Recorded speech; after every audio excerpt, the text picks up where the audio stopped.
Éditorial du 26 mars 2025, Côte d'Ivoire, un pays à la croisée des chemins. La Côte d'Ivoire est à un tournant décisif de son histoire. Entre tensions politiques, fractures sociales et montée des discours incendiaires sur Internet, les signaux d'armes se multiplient. Les évêques catholiques, l'imam de 13 villes et de nombreux citoyens s'inquiètent d'un climat délétère qui pourrait, s'il n'est pas maîtrisé, replonger le pays dans une crise dont il peine encore à se remettre. Des appels à la paix ignorés. Les évêques ivoiriens ont récemment tiré la sonnette d'alarme, appelant les dirigeants et les citoyens à privilégier le dialogue et à éviter toute forme de violence. Leur message est clair, la division et la haine ne peuvent être les moteurs d'un pays qui aspire à la stabilité et à la prospérité. De son côté, l'imam de 13 villes et certains guides religieux sont montés au créneau pour exhorter les fidèles et les acteurs politiques à la retenue, insistant sur l'importance de préserver la paix sociale, fondement de toute nation viable.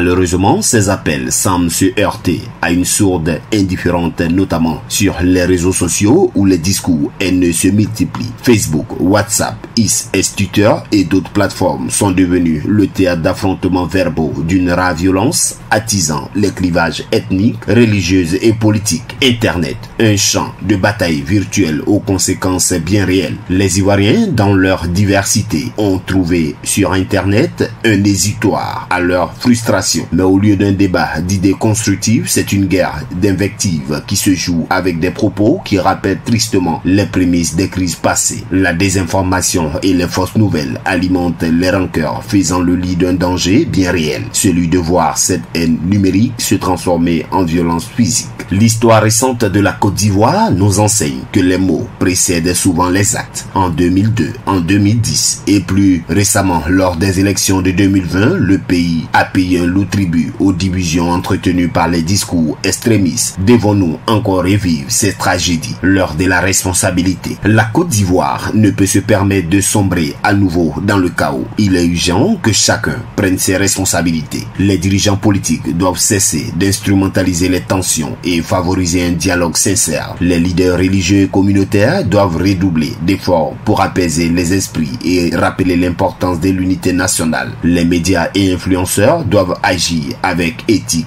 en combattant la désinformation et en évitant d'attiser les divisions. Les citoyens, enfin, doivent se rappeler que la paix est l'affaire de tous et que derrière chaque acte, il y a la vie des personnes en jeu. Le président de la République, son Excellence M. Alassane Ouattara, doit prendre toute la mesure de la situation en tant que chef suprême de l'armée et responsable des personnes et de leurs biens sur l'ensemble du territoire.